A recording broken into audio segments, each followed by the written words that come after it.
পান খান। আচ্ছা শোনেন, আল্লাহ দিলে আমাকে তো 2টা সন্তান হয়েছে, এখন আমরা স্থায়ী পদ্ধতি লইতে পারি না? আমিও ভাবছিলাম কথাটা তোমার কম। চলো আগামীকালই আমরা ইউনিয়ন স্বাস্থ্য পরিবার কল্যাণ কেন্দ্রে যাই। আপনারা খুবই বুদ্ধিমান, সঠিক সময়ে পরামর্শ নিতে এসেছেন।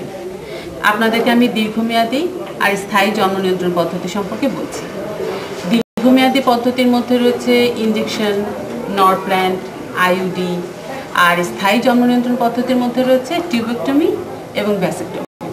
এখন আপনারাই সিদ্ধান্ত নিন কোন পদ্ধতিটি বেছে নেবেন।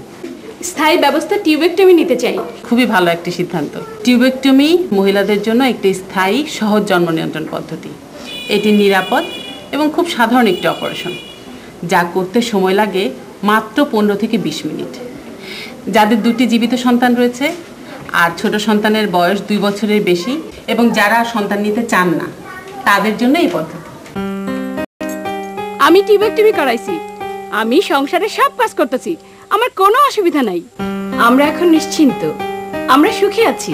উপজেলা স্বাস্থ্য কমপ্লেক্স, মা ও শিশু কল্যাণ কেন্দ্র, নির্বাচিত ইউনিয়ন স্বাস্থ্য ও পরিবার কল্যাণ কেন্দ্র এবং এনজিও ক্লিনিকে টিউবেক্টমি করানো হয়। 2টি সন্তানের বেশি নয়, একটি হলে ভালো হয়।